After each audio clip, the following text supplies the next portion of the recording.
Wetwogerera essaawa eno abasuubuzi bamaze dda okubeera nga balangirira okwekalakaasa. Teri kuggulawo maduuka olunaku olwokusatu ennaku z'omwezi 31 mwezi ogw'omusanvu teri kuggulawo maduuka oluvannyuma munnange olwa General Museveni okubeepena abakolera eki kale munnange Kampala City Traders Association Kasiita bwetyo emaze okubeera nga erangirira strike eno nga munnange erambikiddwa okubeera nti yakutandika olunaku luno lwennyini lwe tulimu olwokusatu ennaku z'omwezi 31 oluvannyuma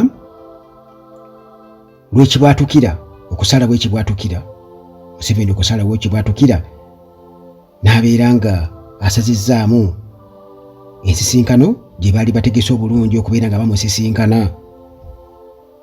Kakati munnange okwekalakaasa kuno oba strike eno egendereddemu okubeera nga eyanukula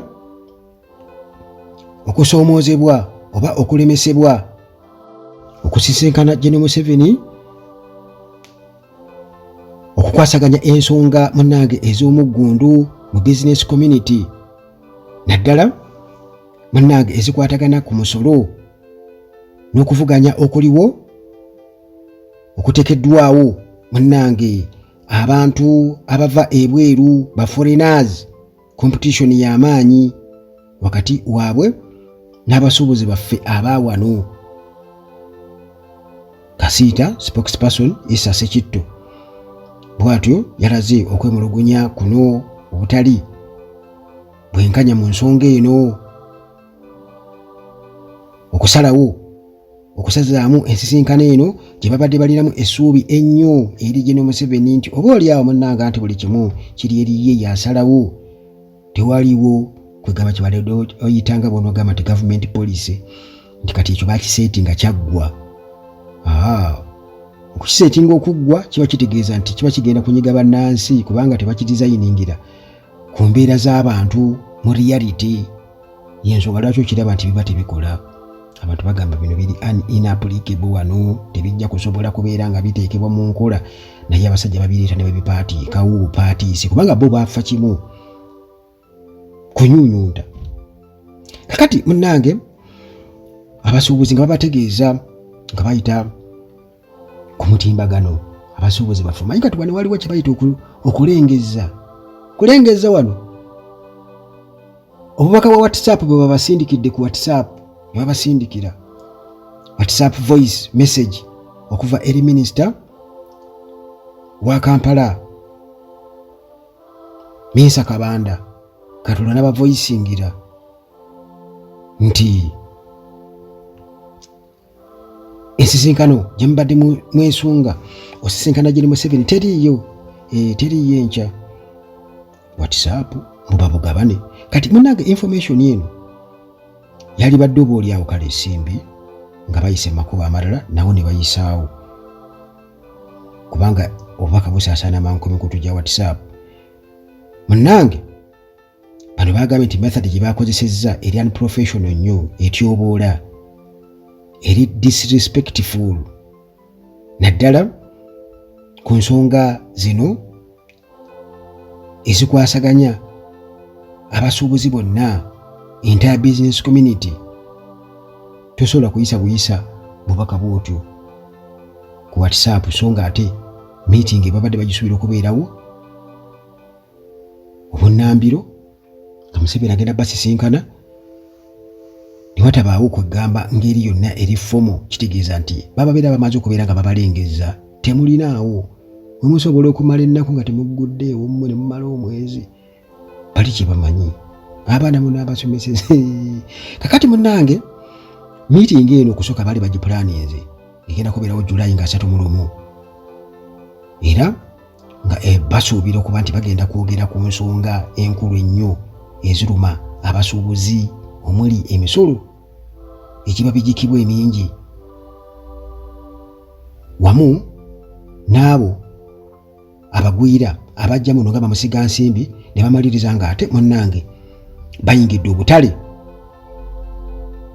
bataddewo okuvuganya okw'amaanyi n'abasuubuzi baffe abawano. Kati Minisita Kabanda mu bubaka obwa WhatsApp bwe yavoyisinze kennyini yagambye nti okusazaamu ensisinkano eno ne General Museveni mbu kyavudde kukubeera nti ekisaawe ky'ekkololo bali mu kirongoosa. Jjukira nti baakimajjuza ekibiina kya NUP nga bagamba nti bali mu kirongoosa. Ndowooza oba kyebagambye nti kibalabye nti kati Museveni agenda asinkane abasuubuzi eyo bali bagambe ekyo musooke mukisazeemu mudaba nabo tetubeetaaga nnyo bajja kwamuka ekikuubo mu covid abaavaamu baavaamu n'abalala bakyalemedde bajja kukikoowa. Kati Ssekitto yeebuuza era nga yeewuunya yabadde mu lukonda lwa bannamawulire nnaku lwakubiri ennaku z'omwezi 3 yagambye nti waliwo venues endala ebifo ebirala Museveni gy'asobola okubeera nga abasisinkana. Bali bamusisinkanyeko mu conference center era basobola okumusisinkana ne Nambooli oba Nakivubo. Baza n'okukozesa amakubo amalala okubeera nga bakommunikatinga nga bw'ajja wano n'akola national address, national broadcast. Naye okuweereza obubaka just oba WhatsApp, SMS, nedda mubeera mututyobodde nnyo. Era n'agamba nti Museveni yali badde oba oli awo kale obubaka abuyisa mu Ministry of Trade kwegamba nga atunuulidde ensonga eno nga ey'amakulu ennyo, national importance. Tufudde ani abagambye ekyo kigambo kale munnange strike eno gye bayingiridde obulago butali mu mativu bwetyo eddiridde gye baakola mu mwezi ogwokuna era ku nsonga ze zimu ez'emisolo. Mu kiseera ekyo abasuubuzi baali beekalakaasa nga bawakanya ekya Uganda Revenue Authority okuteekawo enkola eya Electronic Fiscal Receipting and Invoicing Solution oba EFRIS. Sisitimu eno Uganda Revenue Authority yagamba nti yali yetaddewo okubeera nga streamlining tax collection nga balambika bulungi nnyo emisolo basobole okubeera nga bagizza mu layini entuufu. Naye munnange abasuubuzi ne bakiwakanya nga bagamba nti kino munnange kigenderedde mu kubeera nga kibakenula kubanga oba oli awo ku mutendera kwe bali oba ng'egye bakikozesaamu. Kati munnange mu meeting gye bagenda mu ekkololo ne basinkana General Museveni wali Kololo Independence Ground yali May nga 7 wenzijukira. Museveni bw'atyo mu kaseera katono yagamba nti bagira enkola eno ya EFRIS bagisuspendinze bagireke bagiyimirizza nga bwe banoonya solutions ne Ministry eya Finance wamu ne URA ng'ekitongole. Naye newankubadde baali abasuspendinze enkola eyo abasuubuzi bwe bati munnange bo basigala kikyabuli ku mutima era nga bagamba nti newankubadde ekyo kiri awo naye ate emisolo era gyasukka okukosa n'okubeera nti nno ate akatale bakalimu n'abagwira nga bonna bakola emirimu gye gimu. Jjukira nabagamba nti abagwira mu balabaawo ng'azze okugulawo factory n'aleeta banne nga factory eyo jjukira nti yetumulaba ayinza okuba nga avudde eyo nga yalinamu namusisi wa paani n'ajja eno n'afuuka omugagga ennyo okukakkana bamuwadde ettaka na buli kimu. Kitegeeza nti wano e Uganda waliwo ate ba foreign investors, ba local foreign investors nga we bali wano nga bakozesa bali kati n'amaduuka gano ge baggulawo mu Kampala muganda wange sijja kulimba. Lwaki gwolowooza babira tebabakwata? Lwaki KCCA tebaggala bugazi? Kitegeeza waliwo omukono gw'ekyuma emabega. Kakati munnange bagamba nti bano ba foreign traders abajja n'okusiika paani bajjanga bamusiga nsimbi ne bamaliza nga basiika paani. Agamba nti bizinesi etututuno bazenyigiddemu nnyo. Kitegeeza nti tebalesewo mukisa yadde n'akamu. Kati obukulembeze bakasiita bo bugamba nti abasuubuzi balina okubeera nga beenyigira mukwekataasa kuno kwe bagamba okw'emirembe bagenda kuba baggalawo amaduuka era balina kukolera wamu. Ekintu ekyo nakyo kiri awo ekyokukolera awamu kubanga jjukira nti amaduuka agamu ga bannaffe ate bannaffe bo n'emisolo abamu tebakola ki tebasasula.